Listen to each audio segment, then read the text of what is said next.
জয় হিন্দ, বন্দে মাতরম।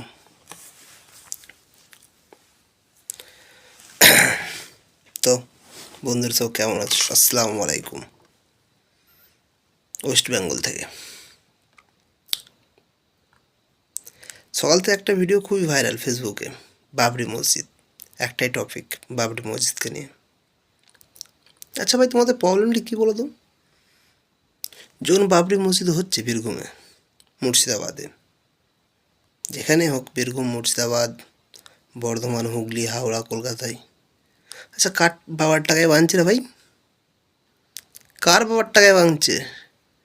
টাকা আমার, জায়গা আমার, মসজিদ আমার, তোদের কি প্রবলেম হচ্ছে? দেশ আমার। খুব জ্বলন হচ্ছে না? আর 4 বছর আগে যখন বাবরি মসজিদের উপরে রাম মন্দির তৈরি হয়ে গেল, তখন খুব ভালো লেগেছিলো, খুব তো মিষ্টি বিলিয়েছিলে। সমস্যা কিসের? আমাদের তো কোনো প্রবলেম হয়নি, আমরা কেউ বিরোধিতা করিনি, আমরা সুপ্রিম কোর্টের রায়কে চোখ বন্ধ করে মেনে নিয়েছিলাম। তাহলে আজকে জন্য জ্বলন হচ্ছে? এখানে এই নয় যে তোমাদের রাম মন্দিরকে ভেঙে বাবরি মসজিদ তৈরি হচ্ছে। আর স্যালুট জানাই আমাদের এমএলএ সাহেবকে, হুমায়ুন কবিরকে। হুমায়ুন দা, স্যালুট তোমাকে।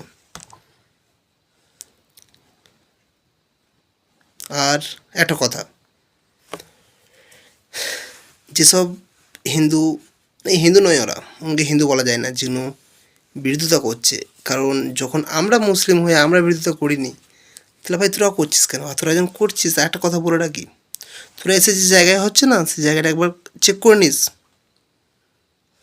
বলা যায় না বাবরি মসজিদ তৈরি হয়ে যাওয়ার পর আবার 200 বছর নয়, 20 বছর পর আবার তোরা বলবি যে ওখানে কোনো বাবা রয়েছে, ওখানে কোনো লিঙ্গ রয়েছে।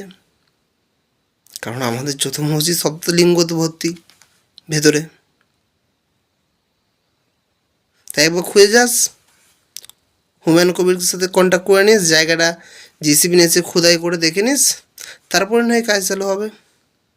আর হুমায়ুন কবির ভাইজানকে এটাই বলতে চাই যে আপনিও একবার, বিশেষ করে যারা সব বলছে না একটা ইঁটও পুঁততে দেবো না, তাদেরকে ডেকে একবার আগে চেক করে নিতে বলুন।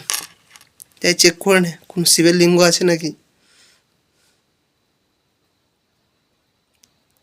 আর যারা সব বলছেন না যে একটা ইঁট থাকবে না, যেরকম তারা ওখানকার হিন্দুরা ভেঙেছিল, ছাড়িয়ে নিয়েছিল, সেরকম তারা ওয়েস্ট বেঙ্গলের করে নেবে, এটাও জেনে রেখে দেবে।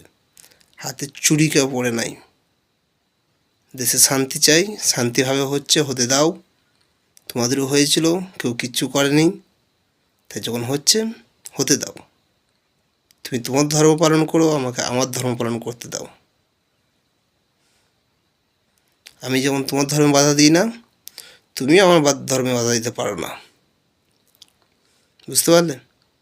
তাই বলছি, সুধরে যাও, গরুর মুদ খাওয়া ছেড়ে দাও, গরুর গোবর খাওয়া ছেড়ে দাও, গরুর দুধ খাও, প্রোটিন বাড়াও, বুদ্ধি বাড়াও। আর নাহলে কিছু করার নাই, না যেখানেই শুনবে সেখানেই আসবে। আর সাথে হ্যাঁ, কিছু বোকাচোদা আছে আমাদের আমাদের ধর্মের মধ্যে, কিছু বোকাচোদা আছে, ভাষাটা খারাপ করছে, শুনতে খারাপ লাগবে, তারা ওদের বলে বল গাইছে, কারণ পয়সার জন্য। একটু ভাইজান না, তোমাদের একটুখানি বলে রাখি, সম্মান দিয়ে বলছি, আজ নয় কাল মরতে হবে। সে হাসরের ময়দানে কি জবাব দেবেন সেইটা ভেবে তারপর করো। পয়সা পাচ্ছ বলে আরএসএসের গোলামগিরি করবে, তারপর কদিন হাসরের ময়দানে কী হবে? মুখে দাড়ি রেখে মাথায় টুপি লাগিয়ে খুব তো গুণগান করছেন। করুন করুন, সবাই বুঝে। তাই সুধরে যাও, নাহলে খুব বিপদ। জয় হিন্দ।